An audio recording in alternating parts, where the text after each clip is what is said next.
जय हिंद साथियों, कैसे हैं आप लोग। उम्मीद करता हूं अच्छे होंगे। तो दोस्तों, मैं हूं देवेश और आपका स्वागत करता हूं अपने चैनल स्टडी विद सिंघम पर। तो जैसा कि आपसे पिछली बार बात हुई थी, तो हमने कुछ अपना परिचय दिया था।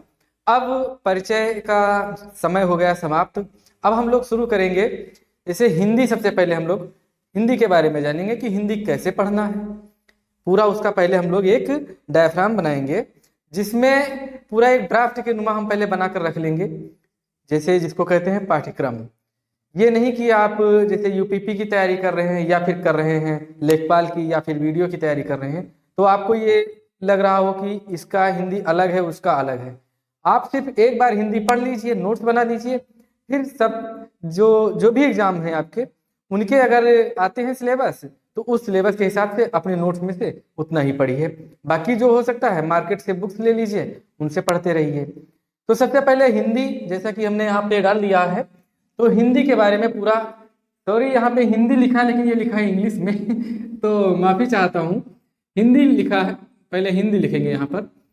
तो हिंदी के बारे में हम लोग पूरी जानकारी हासिल करेंगे इसमें। बस आप लोगों का बहुत बहुत धन्यवाद जो पिछली वीडियो को इतना लाइक किया, शेयर किया। हालांकि जो भी है मेरे लिए उतना ही बहुत है। और 17 सब्सक्राइबर बढ़े हैं पहली वीडियो पे, तो बहुत बहुत धन्यवाद जो लोग बढ़े हैं। और आपसे यही निवेदन है कि पहले तो हमारे चैनल को ज़्यादा से ज़्यादा सब्सक्राइब कीजिए। मन में ये ना रखिए कि चलो वीडियो आती है देख लेंगे, सब्सक्राइब ना करें, कर लीजिएगा, उससे थोड़ा हमें भी फायदा होगा। तो शुरू करते हैं। पहले हम लोग हिंदी के बारे में पूरा हम ये नोट डाउन करेंगे कि क्या पढ़ना है, कितने पॉइंट बनाएंगे। पहले कुछ ऐसे 20-22 पॉइंट बना लेंगे हिंदी के, जिसको आप सहज भाषा में कह सकते हैं कि क्या चैप्टर या टॉपिक बना लेंगे। तो पहले उन पॉइंट बनाएंगे और ये बताएंगे आज आपको कि उस पॉइंट के अंतर्गत, जैसे हमने मान लीजिए लिखा, पहला पॉइंट हमारा है हिंदी भाषा एवं व्याकरण। हिंदी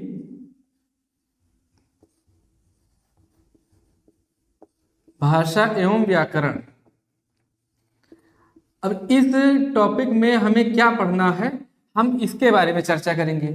फिर इसके बाद ऐसे 20-25 टॉपिक हम लेंगे, उसके बारे में चर्चा करेंगे, और फिर एक एक करके हम लोग पढ़ते जाएंगे। ठीक है दोस्तों, तो अब हम लोग क्या करेंगे, तो पहले हम लोग हिंदी का जो सिलेबस है, तो उसके एक मेन टॉपिक बनाएंगे और उन टॉपिक्स के अंतर्गत हम पढ़ेंगे। तो जैसे कि हमारा यहाँ लिखा हुआ है टॉपिक, तो सबसे पहले हम क्या पढ़ेंगे, पहला हम ये पढ़ेंगे कि हिंदी भाषा व व्याकरण। हिंदी भाषा व व्याकरण का सामान्य परिचय। अब इसमें हमें क्या पढ़ना है, जैसे भाषा क्या है, भाषा की विशेषता क्या होती है, भाषा का मानक स्वरूप क्या होता है, भाषा को सीखने के लिए वैज्ञानिक दृष्टिकोण क्या क्या है, और भाषा का विकास क्रम, और जैसे भाषा के प्रकार क्या होते हैं, मातृभाषा, राजभाषा, राष्ट्रभाषा, बोलियां, इन सब के बारे में, इसके बारे में, इस टॉपिक के बारे में हम लोग चर्चा करेंगे। दूसरा है जो हिंदी भाषा है, इसके अंतर्गत इसका हम विकास देखेंगे। हिंदी शब्द की उत्पत्ति कैसे हुई, जैसे ये जो ईरानी लोग थे, ये ईरानी लोग सा को कहते थे हा, जैसे आजकल के लोग होते हैं ना, वो सा को कहते हैं फा।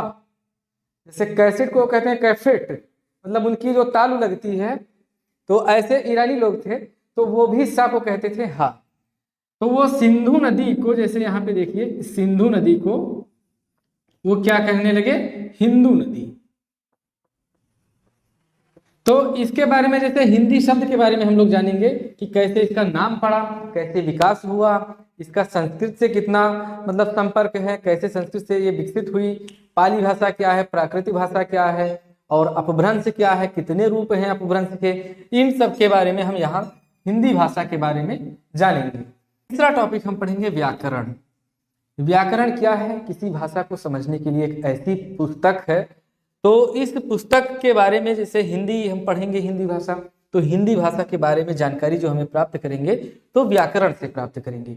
इसके अंतर्गत हम क्या पढ़ेंगे, इसके अंतर्गत वर्ण विचार पढ़ेंगे, शब्द विचार पढ़ेंगे, और वाक्य विचार पढ़ेंगे।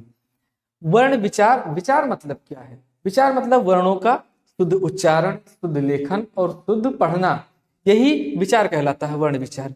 और इसके अंतर्गत हम लोग पढ़ेंगे जैसे वर्णों के कितने प्रकार होते हैं, स्वर होते हैं, व्यंजन होते हैं, और स्वर व्यंजन का विभाजन इसी में पढ़ेंगे। दूसरा टॉपिक जैसे स्वर एवं व्यंजन, जैसे हमने बताया दूसरा टॉपिक स्वर एवं व्यंजन, इनका पूरा विभाजन पढ़ेंगे। अघोष कौन सा है, सघोष कौन सा है, अल्प प्राण, महाप्राण, स्पर्शी, संघर्ष स्पर्शी, इन सब के बारे में इस टॉपिक में हम पढ़ेंगे, स्वर एवं व्यंजन के बारे में। तीसरा टॉपिक पढ़ेंगे, इस मतलब तीसरा बिंदु हमारा जो होगा संधि। संधि क्यों?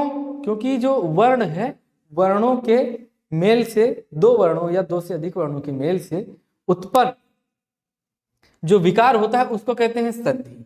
तो जैसे वर्ण हम पढ़ चुके हैं यहाँ पे, तो वर्ण पढ़ने के बाद हम पढ़ेंगे संधि। और संधि में संधि तीन प्रकार के होते हैं। संधि मतलब होता है जोड़ना, और संधि विच्छेद मतलब अलग करना होता है।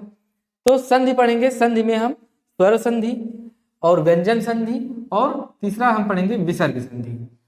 फिर इसके बारे में जब संधि पढ़ लेंगे उसके बारे में हम पढ़ेंगे शब्द विचार।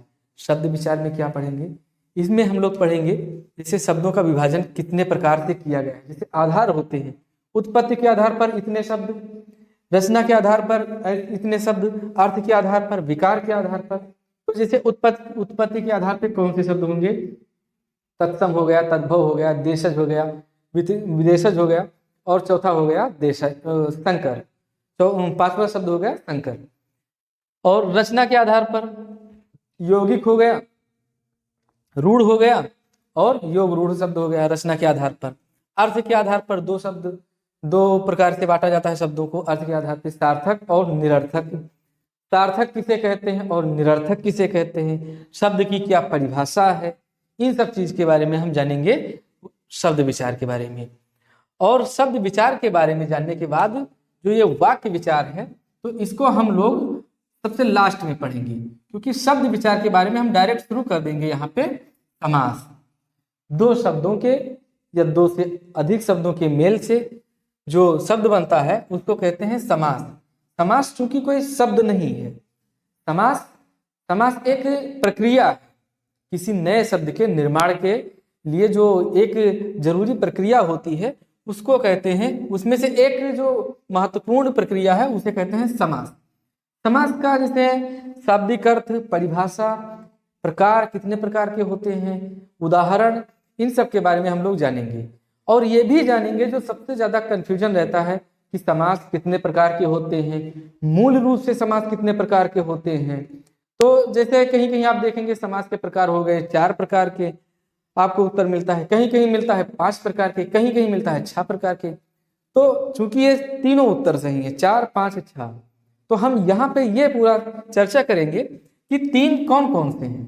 क्या 3 प्रकार के भी होते हैं समास, मतलब सॉरी जो 4 प्रकार के भी होते हैं, या 5 प्रकार के होते हैं, या 6 प्रकार के होते हैं, या तीनों प्रकार के अगर होते हैं तो किस तरह से इनके उत्तर हमें देना है। तो इसके बारे में हम शब्द के बाद हम डायरेक्ट आ जाएंगे समास, और समास के बाद हम लोग पढ़ेंगे उपसर्ग एवं प्रत्यय। क्या होते हैं उपसर्ग? तो बहुत से लोग कहते हैं उपसर्ग जो किसी के अर्थ, मतलब उपसर्ग का एक अर्थ होता है।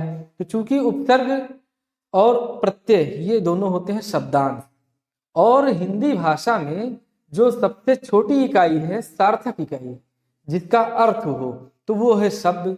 और चूंकि शब्दांश जैसे हम लोग हमने कहा ये उपसर्ग और प्रत्यय है शब्दांश। ये अगर शब्दांश है तो इसका हम अगर संधि विच्छेद करेंगे तो ये आता है शब्दांश में शब्द प्लस अंश, मतलब शब्द का भाग, पूरा शब्द नहीं। तो शब्द का जब भाग है ये उपसर्ग एवं प्रत्यय, तो इसका अर्थ कैसे हो सकता है? हालांकि इसको हम इस तरह से हमें कहना चाहिए कि उपसर्ग और प्रत्यय इनका कोई अर्थ नहीं होता, ये एक अर्थ के रूप में प्रयोग किए जाते हैं। उपसर्ग और प्रत्यय के बाद हम लोग पढ़ेंगे काल। कितने प्रकार के होते हैं तो सबको पता है, चाहे हिंदी हो चाहे इंग्लिश। काल 3 प्रकार के होते हैं, जिसको कहते हैं समय। तो वर्तमान काल, भूतकाल, भविष्य काल। और हिंदी में सबसे ज्यादा जो टफ, जो हम कह सकते हैं कि सबसे कठिन या सबसे ज्यादा कंफ्यूजन जो चैप्टर है या टॉपिक है, वो यही है कि वर्तमान काल के कितने भेद हैं और भूतकाल के कितने भेद हैं, या फिर कह लें हम कि भविष्य काल के कितने भेद हैं। तो इनमें बहुत ज्यादा कंफ्यूजन है, उस कंफ्यूजन को हम लोग यहाँ पे दूर करेंगे। फिर काल के बाद हम लोग लिंग, वचन, कारक कितने प्रकार के होते हैं, कोई कहता है 3 प्रकार के होते हैं, कहीं कहते हैं 2 प्रकार के होते हैं, कोई कहता है 4 प्रकार के होते हैं। तो चूंकि सब सही है लेकिन अलग अलग भाषाओं में है, इंग्लिश में अलग होता है, संस्कृत में अलग होता है, हिंदी में अलग होता है, तो इसके बारे में हम लोग डिटेल में चर्चा करेंगे, लिंग, वचन और कारक के बारे में। और उसके बाद जैसे आप लोग यूपी टेट की परीक्षा दे रहे हैं, या फिर सुपर टेट हो गया, या यूपीएसआई की परीक्षा हो गई, या यूपीपी की परीक्षा, कांस्टेबल की परीक्षा, इनमें सब में पूछ लिया जाता है रस, कि रस कितने प्रकार के होते हैं, भरत मुनि के अनुसार कितने प्रकार के होते हैं, किसी रस का अस्थाई भाव क्या है, उदाहरण क्या है। तो इन सब में हम लोग फंस जाते हैं जब पेपर आता है। तो रस के बारे में डिटेल चर्चा करेंगे। फिर हो गया छंद, छंद क्या है, अलंकार क्या है, इन सब के बारे में पढ़ेंगे। छंद के अंतर्गत दोहा, सोरठा, चौपाई, बरवे, इन सब कुंडलिया, ये सब चीज छंद में आ जाते हैं, और इनकी मात्राएं पूछ ली जाती हैं या उदाहरण दे दिया जाता है, और कहते हैं कि प्रयुक्त उपयुक्त प्रश्न में कौन सा छंद है, और ऑप्शन दे दिया गया बरवे, दोहा, सोरठा और चौपाई। तो उनमें से अगर हम ये नहीं जान पाएंगे कि किसमें कितनी मात्राएं होती हैं, तो उन मात्राओं के आधार पर ही हम लोग छंद की पहचान करेंगे। तो छंद के बारे में हम लोग पूरा ऐसे चर्चा करेंगे। उसके बाद अलंकार कितने प्रकार के होते हैं, 2 प्रकार के कि 3 प्रकार के, अगर 2 प्रकार के हैं तो कौन कौन से, जैसे कुछ लोग कहते हैं कि 3 प्रकार के होते हैं, शब्दालंकार, अर्थालंकार, उभयालंकार। तो इसके बारे में हम लोग अलंकार के टॉपिक जब हम लोग पढ़ेंगे तो वहां पर चर्चा करेंगे। फिर इसके बाद हमें लगता है कि 2018 से इस पे ज्यादा फोकस किया गया है, इस टॉपिक पे। चाहे जो प्रश्न पत्र आप उठाकर देख लीजिएगा यूपी SSS की, उसमें वृत्त और पक्ष, इन दोनों से एक एक क्वेश्चन दोनों टॉपिक से मिलते हैं। मतलब अगर आपका एक प्रश्न 2 नंबर के हैं तो यहाँ से आपको 4 नंबर जानने को मिलेंगे, और अगर आपका जो प्रश्न पत्र 1 नंबर का है तो आपको 2 नंबर यहाँ से मिलेंगे। तो वृत्त और पक्ष के बारे में जानेंगे। इसके बाद साहित्य पढ़ेंगे। साहित्य के अंतर्गत साहित्यिक हिंदी जिसको कहते हैं, इसमें हम लोग क्या पढ़ेंगे, इसमें हम लोग पढ़ेंगे लेखक एवं रचनाएं, लेखक रचनाएं पढ़ेंगे, और कुछ लेखकों की जीवनी पढ़ेंगे, और पत्र पत्रिकाएं भी पढ़ेंगे, जैसे कौन सी पत्रिका किसने संपादित किया, कहाँ से संपादन हुआ इसका, किस वर्ष में संपादन हुआ। जैसे एक बहुत फेमस पत्रिका है जो सरस्वती पत्रिका है, और ये 1000 बार पूछा जा चुका है कई एग्जाम्स में कि ये पत्रिका, इस पत्रिका का संपादन किसने किया, कब से शुरू हुआ संपादन, और किससे संबंधित है। तो इस साहित्यिक हिंदी के बारे में हम लोग ये चर्चा करेंगे, लेखक, रचनाएं, पत्र पत्रिकाएं, और तीसरा जो इसमें तीसरा बिंदु हम लोग पढ़ेंगे वो हम लोग किसी लेखक की जीवनी इसलिए पढ़ेंगे क्योंकि जीवनी में जैसे पूछ लिया जाता है जयशंकर प्रसाद का जन्म कहाँ हुआ था, या किस सन में हुआ था, या कहाँ से ये संबंधित है, इस तरह के प्रश्न पूछ लिए जाते हैं। हालांकि हम लोगों की ये जो कॉम्पिटिटिव का एग्जाम्स होता है इनमें जीवनी लिखने को नहीं आती है, लेकिन आपसे अपेक्षा की जाती है कि आपसे अगर हिंदी के बारे में जानकारी हासिल कर रहे हैं एग्जामिनर्स, तो आपसे इतनी अपेक्षा करते हैं कि आपको जनरल नॉलेज टाइप में, मतलब सामान्य ज्ञान के तौर पे आपको इतनी जानकारी होनी चाहिए, जो प्रसिद्ध कवि हैं या लेखक हैं उनके बारे में जानकारी, उनकी कुछ प्रमुख रचनाओं के बारे में जानकारी, उनको कब जो सम्मान मिला, सरस्वती सम्मान, ज्ञानपीठ पुरस्कार, इन सब पुरस्कार के बारे में भी यहाँ पर हम चर्चा करेंगे। और सबसे लास्ट टॉपिक जो है, सबसे जो अंतिम बिंदु हम लोग पढ़ेंगे वो पढ़ेंगे विराम चिन्ह।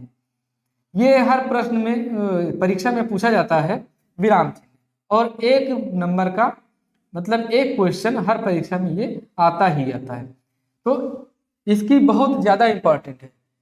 तो इसके बारे में हम लोग चर्चा करेंगे।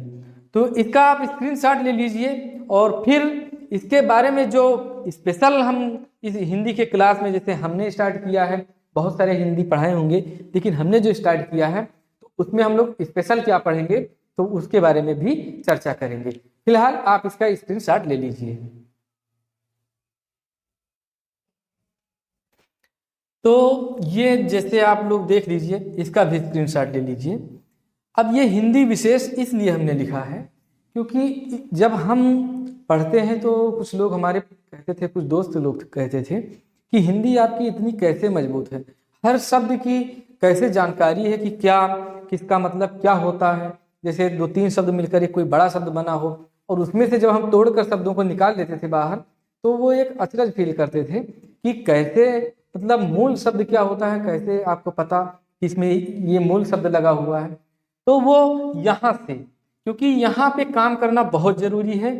इतना आप मान लीजिए, जो पिछली आपने अभी जो लिया तो उस पर जो पिछला स्क्रीनशॉट लिया, जो हमने पहले जो बताया आपको हिंदी भाषा से लेकर और विराम चिन्ह तक, इन सब के बारे में बताया। तो आप परसेंटेज अगर मानेंगे तो मान लीजिए कि अगर वो 40% आता है, ठीक है, उसका सिलेबस अगर 40% है तो इसका सिलेबस लगभग 60% इसका रोल रहता है हर पेपर में। क्योंकि अगर आपको कोई भी लैंग्वेज हो या कोई भी भाषा हो, अगर आपको ये लगता है कि जैसे आपको किसी भी लैंग्वेज में पारंगत या किसी भी भाषा में पारंगत होना है, तो सबसे पहले उसकी शब्दावलियों को याद करना आपको जरूरी है। और उन शब्दावलियों को कैसे याद करें वो हम यहाँ बताएंगे आपको। इनसे आपको ये होगा, जैसे हमने तो बहुत सारे सोर्सेज लिए याद करने के लिए। हम जब 4th क्लास में थे तो हमारे एक टीचर हैं, अभी भी हमारी मुलाकात होती रहती है, और उनका शुभ नाम है, कान पकड़ के उनका नाम लेना चाहते हैं, श्री राकेश तिवारी जी, जो थैलिया के निवासी हैं। और उन्होंने हिंदी हमें पढ़ाया, और उस हिंदी, वहाँ से हिंदी लेकर हमारी जो बेस बनी वो यहाँ तक आई। हमें इतना फायदा मिला कि हिंदी, जैसे कोई भी एग्जाम होता है तो हिंदी में हमने कहा ना कि हिंदी हमें वो पास कराने के लिए एक बिल्कुल बूस्टर का काम करती है।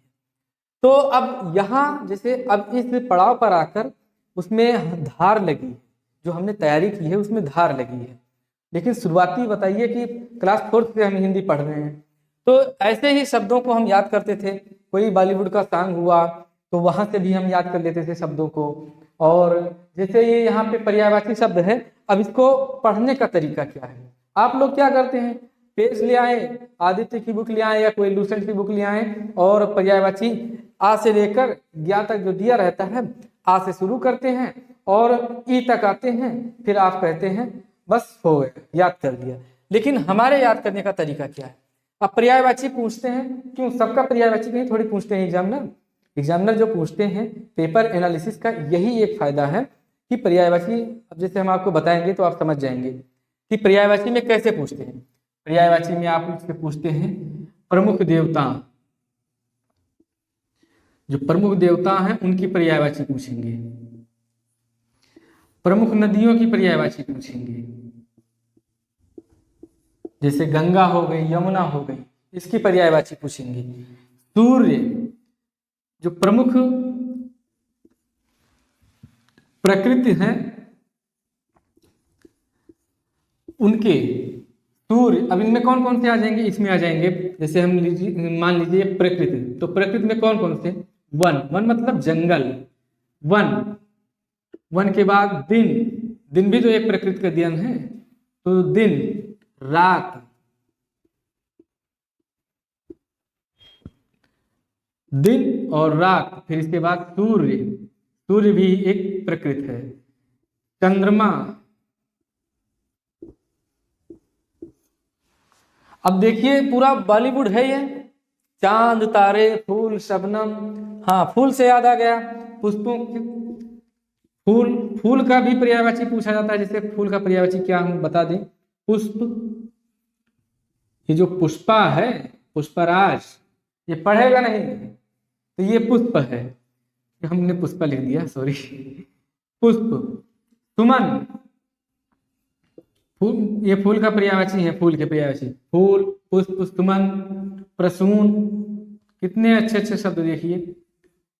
आपके अगल बगल, आपके रिश्तेदारी में बहुत सारे ऐसे लोग होंगे जिनके कई नाम होंगे, मतलब जिनका नाम होगा, यूनिक नाम होगा, और उनके कई पर्यायवाची होंगे। तो आपको ऐसे ढूंढ के कि उनका क्या क्या पर्यायवाची हो सकता है, फूल में, अब फूल में कौन कौन से आ जाते हैं? फूल में आएंगे जैसे कमल, बहुत ज्यादा बार पूछा गया है ये कमल का पर्यायवाची। इतने पर्यायवाची हैं आपको, नीलोत्पल, अरविंद, सरोज, नीरज, अंबुज। अब लोग कहते हैं कि जल के पर्यायवाची में, जल के पर्यायवाची में, अब यहाँ पे वन के ऊपर हम लिख देते हैं जल, जल के पर्यायवाची में जा जोड़ देते हैं तो हो जाता है कमल का पर्यायवाची। जा मतलब हो जाता है, मतलब नहीं होता है, इसका मतलब ये अर्थ में प्रयोग किया जाता है कि जन्म लेने। जैसे जल में जोड़ दिया ज तो हो गया जलज, मतलब जल से उत्पन्न, जल में जन्म लेने वाला।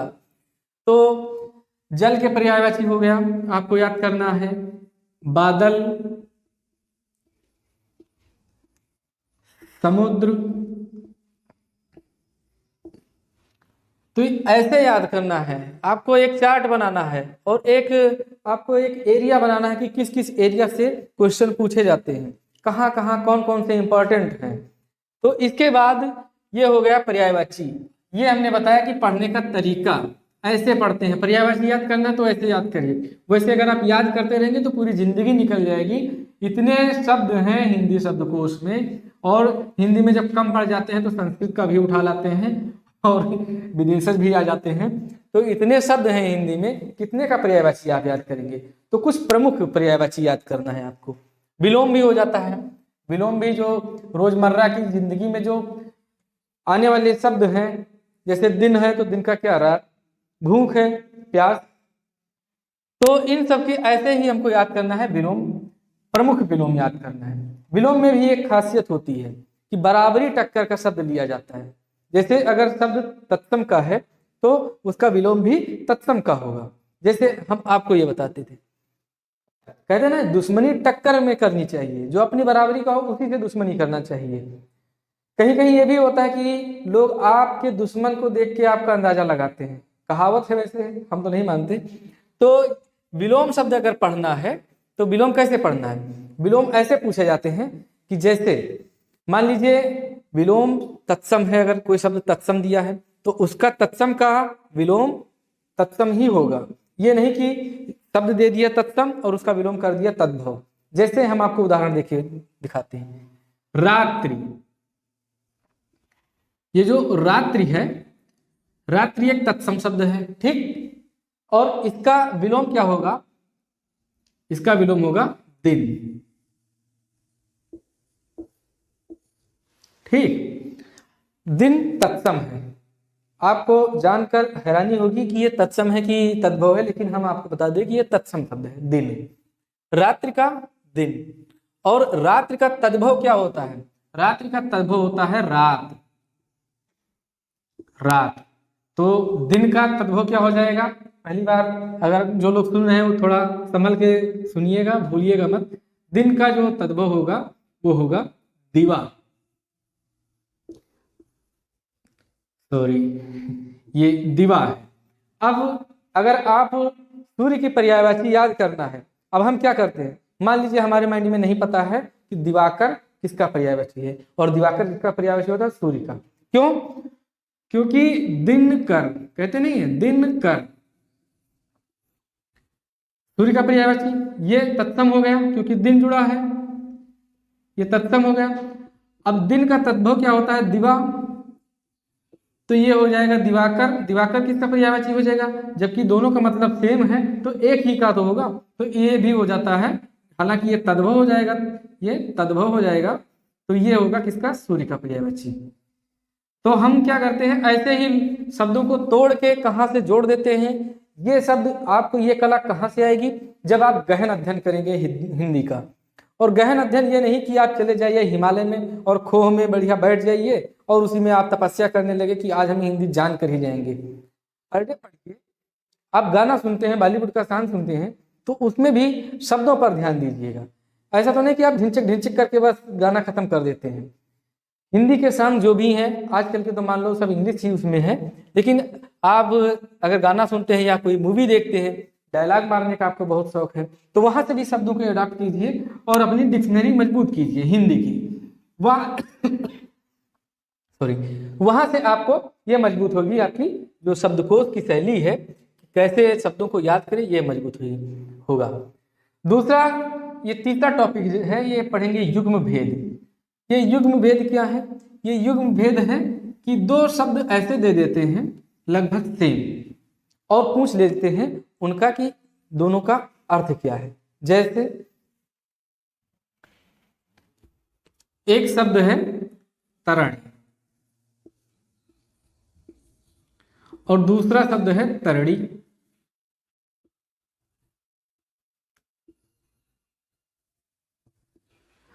अब प्रश्न पूछ लेते हैं कि ये जो क्वेश्चन आपसे पूछ लेते हैं कि दिए गए शब्द युग्म का कौन सा विकल्प सही होगा। प्रश्न ऑप्शन पहला दे दिए क्या? सूर्य। दूसरा दे दिए नौका। नौका मतलब जानते ही आप, नाव होती है। दूसरा ऑप्शन दे दिए नौका, और ये दे दिए सूर्य। ऐसे ही आपको मेन चीज है, इन दो में अगर आपने पढ़ा भी होगा और रिवीजन नहीं किया होगा तो आप इन दो में कंफ्यूज हो जाएंगे। हालांकि तरणी मतलब होता है सूर्य, ऑप्शन पहला सही होगा, और तरणी मतलब होता है नौका। और एक और दे देते हैं, अगर यहां पे लिख दें हम तरुणी, तो ये हो जाती है बालिका। तो शब्द देखिए, एक, दो और ये तीनों शब्द हैं, और तीनों में मात्र सूक्ष्म का अंतर है। तो ऐसे दो शब्दों का युग्म भेद मतलब दो शब्दों का दे देते हैं, या तो दे देंगे तरणिका और तरणी का, या तो दे देंगे तरणी का और तरुणी का। तो इसमें पूछ लेते हैं कि क्या अर्थ होगा इनका। तो इस युग्म भेद में कुछ ऐसा नहीं है कि बहुत सारे ऐसे शब्द हैं उनको हमें नहीं पढ़ना है, कुछ ऐसे जो इंपॉर्टेंट हैं, जो पेपर में पूछे गए हैं, पीसीएस में पूछा गया है, लोअर पीसीएस में पूछा गया है, अन्य परीक्षाओं में पूछा गया है, तो उनको हम वहां से उठाएंगे। और जैसे आप हैं, आपके जो ग्रुप है उसमें अगर मान लीजिए आपसे कोई आता है पूछता है, तो किसको पूछता है? जो कोई चर्चित होता है उसी के बारे में सबसे पहले जानकारी ली जाती है। जब चर्चित नहीं होता है तब उससे जो कम चर्चित होता है उसको ले लेते हैं। तो ऐसे ही एग्जामिनर का भी पॉइंट ऑफ व्यू है क्वेश्चन को सिलेक्ट करने का। कोई भी शब्द है, कोई भी प्रश्न है जो चर्चित है, किसी भी कारण से यूनिक होना चाहिए, तो ऐसे शब्दों को वो चयन करते हैं, भी नहीं।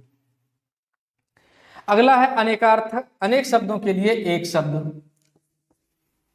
इसको आप जितना पढ़ेंगे उतना कम, जितना भी आप पढ़ लीजिए।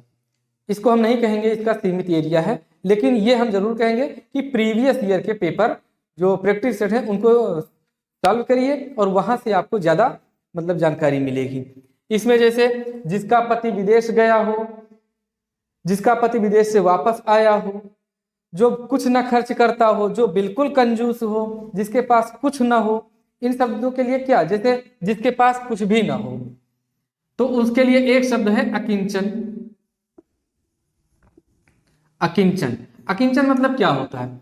एक शब्द में इतनी सारी, जैसे कई शब्दों को, जब कई शब्दों की जगह एक शब्द को इस्तेमाल करते हैं, वहां ऐसे शब्दों के लिए हम कहते हैं अनेक शब्द के लिए एक शब्द। जैसे जिसके पास कुछ भी ना हो, ना धन, ना दौलत, ना शोहरत, तो जिसके पास कुछ भी ना हो तो उसको क्या कहते हैं? जिसके पास कुछ भी ना हो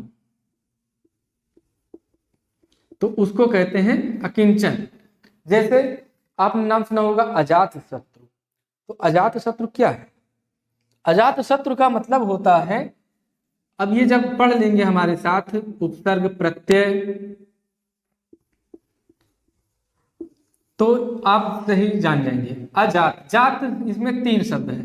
पहला है आ, ये किसके अर्थ के रूप में प्रयोग किया जाता है? नहीं के अर्थ में, ठीक। जात मतलब जन, और शत्रु मतलब दुश्मन। अब जिसका कोई दुश्मन पैदा ही ना हुआ, जैसे मैं हूं, मेरा अगर कोई दुश्मन पैदा ना हुआ हो इस दुनिया में, तो मेरे लिए एक शब्द इस्तेमाल किया जाएगा। वो शब्द क्या होगा? अजात शत्रु, कि मैं अजात शत्रु हूं, मतलब मेरा आज तक कोई दुश्मन पैदा ही नहीं हुआ है। तो कितने बड़े लाइन को सूक्ष्म करके बिल्कुल एक शब्द में पिरो देते हैं। तो ऐसे जो ऐसे शब्द हैं इनको कहते हैं अनेक शब्दों के लिए एक शब्द। इंग्लिश में इनको कहते हैं वन वर्ड सब्स्टिट्यूशन। अगला टॉपिक हम पढ़ेंगे इसमें प्रमुख मुहावरे एवं लोकोक्तियां। अब कुछ लोग तो ये सोच रहे होंगे कि मुहावरे और लोकोक्तियां ये दोनों अलग अलग कौन सी बला हैं। तो मुहावरे ऐसे होते हैं, जो मुहावरे होते हैं ये स्वतंत्र नहीं होते, सबसे मेन कारण ये। और जो लोकोक्तियां होती हैं ये स्वतंत्र होती हैं। लोकोक्तियां पूरा का पूरा वाक्यांश होती हैं। जैसे जो आप सिंपल तरीके से समझिए कि जो आपके गांव में या आपके एरिया में जो ज्यादातर लोग बोलते हैं वो क्या होती हैं, लोकोक्तियां। ये भी लोकोक्तियां कैसे बना ये शब्द लोक, आप संधि विच्छेद पढ़ेंगे हमारे साथ तो ऐसे ही एक्सपर्ट हो जाएंगे। लोक प्लस उक्तियां, यहां पर आता है आ और यहां पर आता है उ, तो आ और उ मिलकर क्या बन जाता है, ये बन जाता है ओ। और ये किस संधि का नियम है, ये है गुण संधि का नियम। तो यहां से ये फिर वापस चला जाएगा का पर और ये बन जाएगा, ये नया शब्द बनेगा लोकोक्तियां। लोकोक्तियां मतलब लोगों द्वारा कही गई उक्तियां। उक्तियां मतलब बातों को कहने के लिए जो चीज इस्तेमाल करते हैं उसे कहते हैं उक्तियां। उक्तियां में अगर उपसर्ग लगा देते हैं हम सु, जैसे ये उक्ति है, मतलब हमने कुछ कहा तो वो हो गया उक्ति। ठीक, इसमें अगर उपसर्ग लगा दिए सु, ठीक, तो ये बन जाता है सूक्ति। ये यहां से संधि होकर ये सु, और सु और प्लस उक्ति इसको जब जोड़ते हैं तो संधि बनकर हो जाता है यहां पर उ और यहां पर उ, तो दीर्घ संधि के द्वारा ये बन जाती है सूक्ति। तो आपने देखा होगा हिंदी में सूक्ति मतलब उसका जो हिंदी अर्थ दिया रहता है अच्छे विचार। सु मतलब अच्छा हो गया, उक्ति मतलब विचार या आपकी बात कहने का जो भी माध्यम है, तो उसको कहते हैं सूक्तियां। तो यहां से लोकोक्तियां और मुहावरा ये हम चर्चा कर रहे थे। तो लोकोक्तियां जैसे एक उदाहरण हम बता दें, बहुत लोग कहते हैं अधजल गगरी छलकत जाए, तो ये हो गया क्या कहते हैं लोकोक्तियां। दूसरा क्या, आम के आम गुठलियों के दाम। तीसरा क्या, आंख एक नहीं कजरौटा 10-10। ये सब जैसे गांव में धड़ाक से बोल देते हैं एक ही फ्लो में, उनको कहते हैं लोकोक्तियां। और मुहावरे किसको कहते हैं, मुहावरे स्टैंडर्ड लेवल के होते हैं और ये पेपर में प्रयोग होते हैं, जैसे न्यूज़पेपर में। दांत खट्टे हो गए, ये सब है मुहावरे। पीठ दिखाना मुहावरे, ये मुहावरा है। खेत आना, अब खेत आना मान लीजिए ये क्वेश्चन आपके प्रश्न पत्र में आ जाए कि खेत आना का मतलब क्या है। खेत आना, अब इसमें ऑप्शन एक दे दीजिए, लिखेंगे तो टाइम लग जाएगा। ऑप्शन एक दे दीजिए खेत से घूम कर आना, ऑप्शन दूसरा दे दीजिए कि अमर हो जाना, तीसरा दे दीजिए कि शहीद हो जाना, चौथा दे दीजिए कि खेत में जाना। तो जो नहीं पढ़े हैं इसको डिटेल में, वो या तो खेत को आना, खेत से वापस आना, और या तो खेत को जाना, इन दो में से एक मारेंगे। लेकिन जिन्होंने इसको जरा सा भी ध्यान से पढ़ा है तो इसका खेत आना का मतलब होता है शहीद हो जाना। हमारा जब कोई आर्मी जब शहीद होता है तो उसको कहते हैं खेत आना। तो ये मुहावरा है। मुहावरा क्या होता है, अपनी बहुत सारी बातों को सिर्फ एक बात में चमत्कारी रूप से प्रकट कर देना, उनको मुहावरा या लोकोक्तियां कहते हैं। मुहावरा ज्यादा स्टैंडर्ड होता है, लोकोक्तियां थोड़ा गांव लेवल पे ज्यादा बोली जाती हैं। लोकोक्तियां स्वतंत्र होती हैं, सॉरी मुहावरा स्वतंत्र होता है और लोकोक्तियां मतलब एक वाक्य से दो वाक्य, ये वाक्यांश होती हैं पूरा लोकोक्तियां। तीसरा हम पढ़ेंगे इसमें तत्सम तद्भव। तीसरा टॉपिक तत्सम तद्भव में ऐसा नहीं है कि आज से लगाया शब्दकोश में और ज्ञाता का आपने तत्सम तद्भव रट डाला, बिल्कुल नहीं, इतना नहीं पढ़ना है आपको। हम बताएंगे, पीडीएफ लिंक कर देंगे अपने वीडियो में, वहां से आप देख लीजिएगा।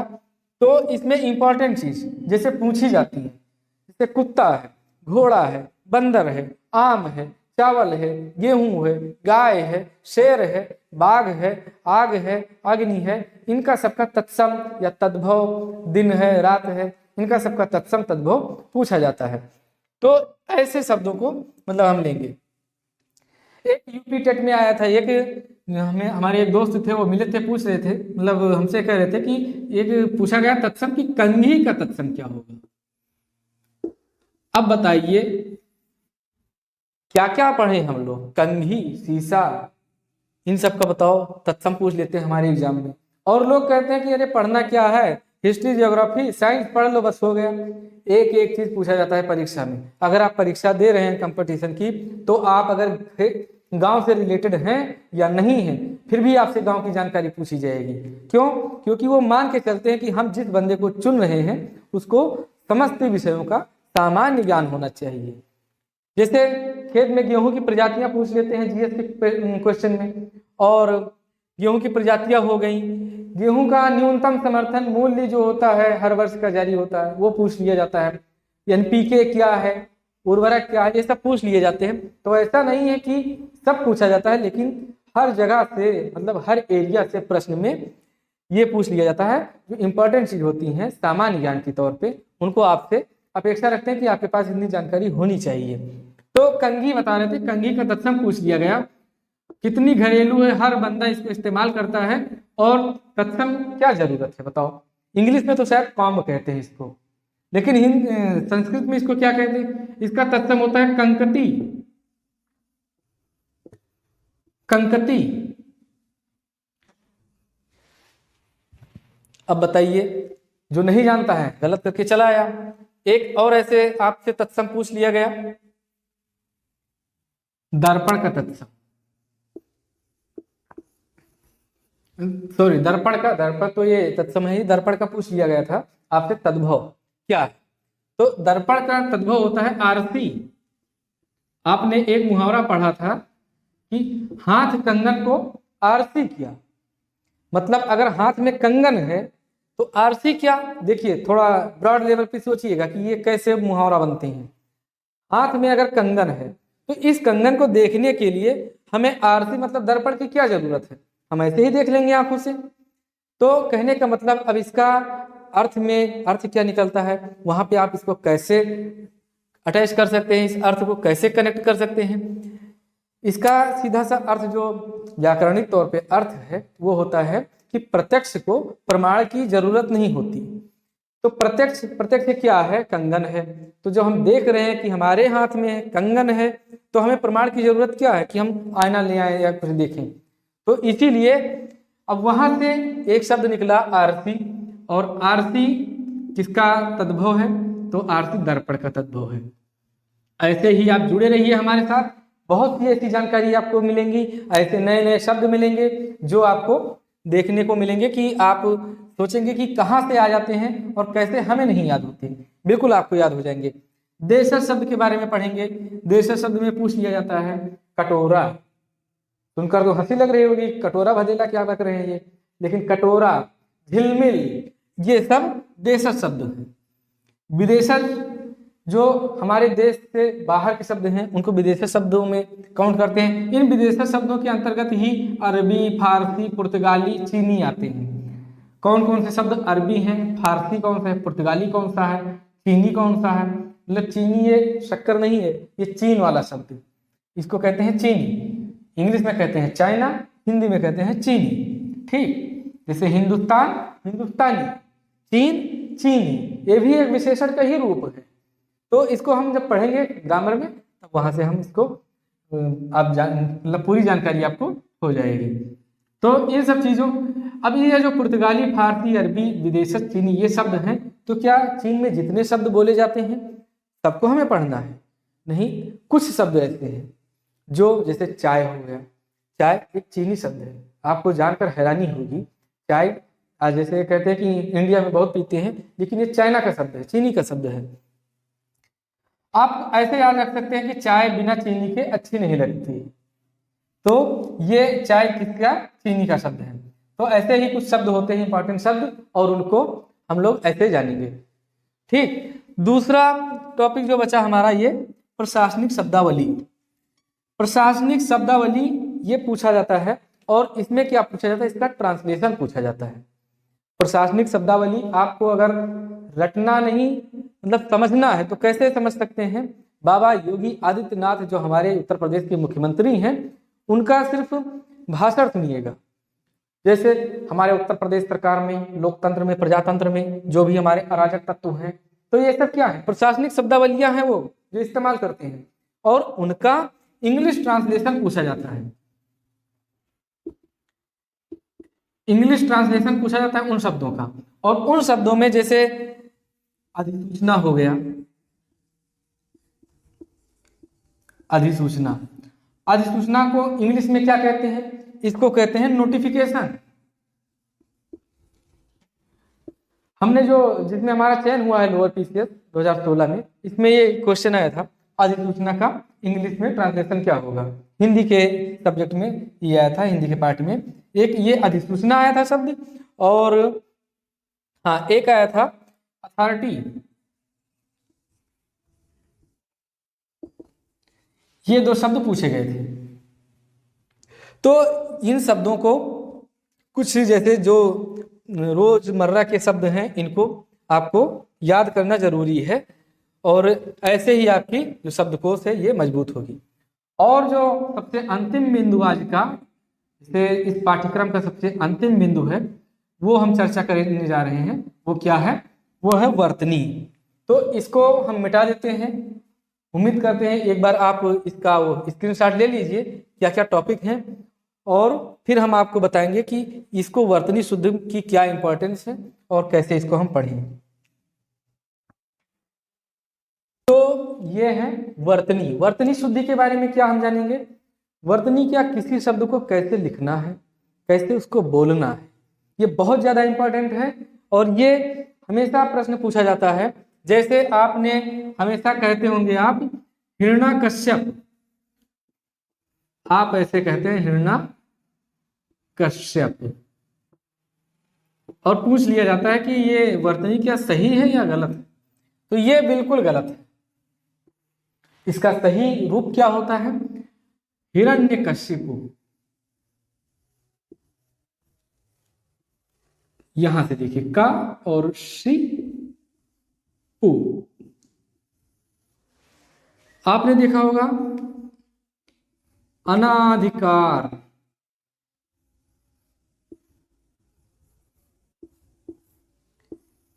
अब बहुत जैसे ये ना पे आ की मात्रा लगी है, अनाधिकार, लेकिन शुद्ध शब्द क्या होता है, अनाधिकार होता है या होता है अनधिकार। अब आप अगर संधि पढ़े हैं तो संधि में क्या पढ़ाया जाता है, दो वर्णों का मेल पढ़ाया जाता है। तो वहां से आपको ये मेल के बाद परिवर्तन क्या होता है शब्दों में, तो वो आपको बताया जाएगा संधि में। अब यहाँ पे क्या है, पूरी हिंदी यहीं से आप देख लीजिए कितना इसमें आ जाएगा, इसमें उपसर्ग भी आएगा, मूल भी आएगा, प्रत्यय भी आएगा। देखिए हम फिलहाल इसमें उपसर्ग बताते हैं कौन सा है। उपसर्ग है अन, हलंत लगा है, मतलब ना के ऊपर कोई मात्रा नहीं है। फिर और ये लिखा है अधिकार, अधिकार, हालांकि अधिकार में भी कार प्रत्यय है, तो ये अन, इसमें दो प्रत्यय उपसर्ग लगे हैं अन और अधि, लेकिन इनका जब योग होता है, ये शब्द जो लिखा है ये, इसको अगर हम संधि विच्छेद करेंगे तो ये आएगा अन और अधिकार। तभी ये जो ना है यहाँ पर आ निकल आएगा, और यहाँ पर से यहाँ से आ जाएगा, तो ये दोनों आ मिलकर बन जाएंगे जो दीर्घ आ बनेगा।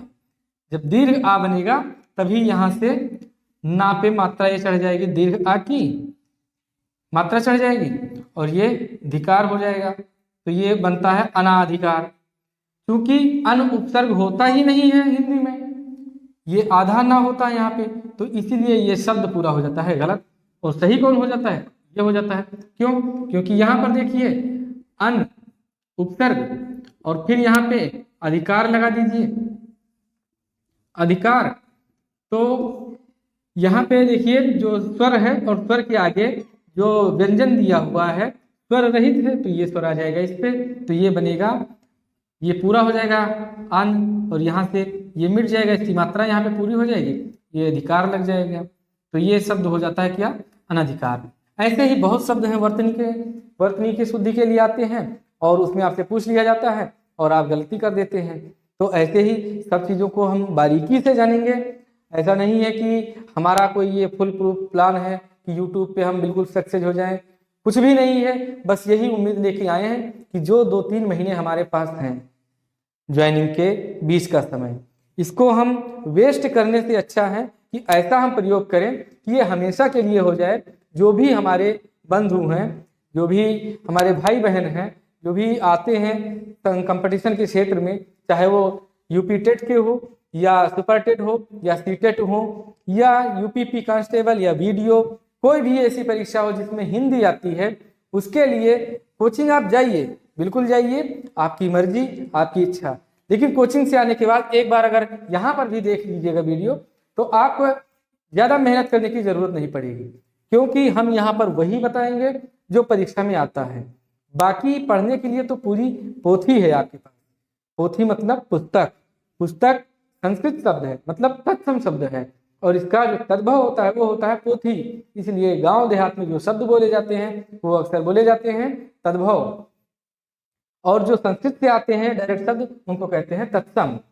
पोथी जैसे हिंदी हम पढ़ते जाएंगे, हर शब्दों को कहाँ से आया, क्या हुआ, कैसे बना शब्द, पूरा बताएंगे आपको। ठीक है, फिर इसके बाद पुनः आपसे निवेदन करते हैं कि इस चैनल को जितना ज़्यादा हो सके उतना ज़्यादा आप लोग सपोर्ट करिए। कल परसों हमने एक वीडियो डाला था जिसमें ये बताया था कि मतलब अपना परिचय दिया था और ये बताया था हमारा उद्देश्य क्या है पढ़ाने का, लाइव आने का या यूट्यूब पर आने का हमारा क्या उद्देश्य है। और उसको हमारे जितने भी चाहने वाले हैं, जितने भी लोग हैं, जानते हैं, सबने पसंद किया। और फिर भी उसमें लगभग 17 से 18 लोग जो थे नए सब्सक्राइबर बढ़े थे। हालांकि बहुत कम संख्या, इसीलिए गिनती हो जा रही है। एक दिन ऐसा आएगा कि आप लोग खुद ही नहीं जान पाएंगे कि कितने लोग सब्सक्राइबर बढ़ रहे हैं, क्योंकि जब काम अच्छा होगा, अखिलेश यादव नहीं कहते थे काम बोलता है, हालांकि उनका नहीं बोला लेकिन मेरा बोलेगा, तो मैं बताऊंगा आपको कि हिंदी कैसे पढ़ें, किस तरह पढ़ें। कल के वीडियो में आपसे हम इस बारे में चर्चा करेंगे कि आप चाहे जितना आलसी हो, आपको एक ऐसा मेथड हम बताएंगे कि कम से कम आप 5 घंटे रोज पढ़ेंगे। अगर आप पढ़ाई करने के उद्देश्य से कहीं पर हैं, अगर आपकी हल्की सी भी इच्छा है पढ़ने की, तो उस मेथड से आप कम से कम 5 घंटे पढ़ेंगे। अगर आप पढ़ना ही नहीं चाहते तो ब्रह्मा जी आ जाएं, कोई नहीं पढ़ा पाएगा आपको।